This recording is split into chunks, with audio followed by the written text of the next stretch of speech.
ఇప్పుడు మనం మమతక్క గురించి చెప్పుకుందాం. గదేనులా పశ్చిమ బెంగాల్ ముఖ్యమంత్రి షానోదులు అవుతున్నది కదా, అక్క గురించి చెప్పుకోక మన ముచ్చట్లకు రానే వచ్చింది. ఉత్తగా రాలే, రాష్ట్రపతి ముర్ము మేడమును ప్రధాని మోడీ సార్ను కూడా పట్టుకనే వచ్చింది. మరి అక్క అత్తే ఉత్తపచ్చిగా రాదు కదా, చూడు మరి ఎందుకు వచ్చిందో.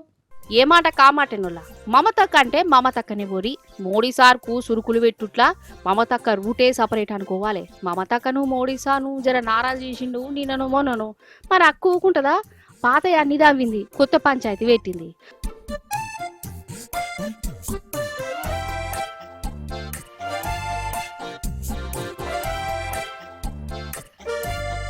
అసలు పంచాయతీ ఏంటంటే, మొన్న పశ్చిమ బెంగాల్ రాష్ట్రం డార్జిలింగ్కు రాష్ట్రపతి ముర్ము మేడం పోయిందోలా. ఆడ ఏదో పెద్ద మీటింగ్ ఏముండే. ఇక ఒక రాష్ట్రానికి రాష్ట్రపతి వచ్చింది కాబట్టి ముఖ్యమంత్రి, మంత్రులు, ఆఫీసర్లు వాళ్ళు వీళ్ళు పూల గుత్తులు ఇచ్చి స్వాగతాలు చెప్తారు కదా.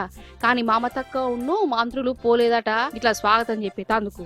ఇంకేమున్నది, పూపాటోలు మమతక్క మీద జరంత కోపానికి వచ్చారు.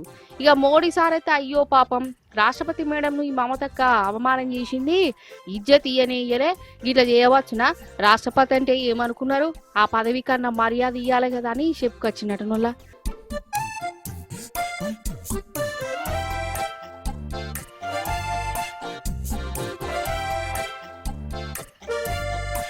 ఇక మోడీ సార్ అట్లా అనగానే మమత కూకుంటదా, అవునా నేను మర్యాద ఇయ్యలేదా, అసలు రాష్ట్రపతికి మర్యాద ఇయ్యంది నువ్వే, నాకే శుద్ధులు చెప్తున్నావా అని రివర్స్లో వచ్చిందటనోళ్ళ. ఫోటో పెట్టి మరీ బనాయించింది. ఇగో గిదేగా ఫోటో. 2 ఏళ్ల కిందట అద్వానీ సారుకు భారతరత్న వచ్చినప్పుడు ఆ అవార్డుకు ముర్ము మేడం చేతిలో పెట్టింది. కానీ పక్కపొంటి మోడీ సార్ కూర్చున్నాడు, ముర్ము మేడం నిల్చోనే ఉన్నది. చూసినావా మోడీ సార్కు ఆడోళ్ళంతా ఎంత గౌరవం, రాష్ట్రపతి ముంగట పురుసత్తుగా కూర్చున్నాడు, ఆమెను నిలబెట్టిచ్చిండు. కమ్సికం ఈయనన్న నిల్చోవాలి, ఇసంటైనా నాకు నీతి వ్యాఖ్యలు చెప్పబట్టే అని గరమైంది. ఇప్పుడు బెంగాల్ ప్రభుత్వానికి, సెంట్రల్ ప్రభుత్వానికి ఈ మర్యాద గిట్లా పంచాయతీ నడుస్తుంది.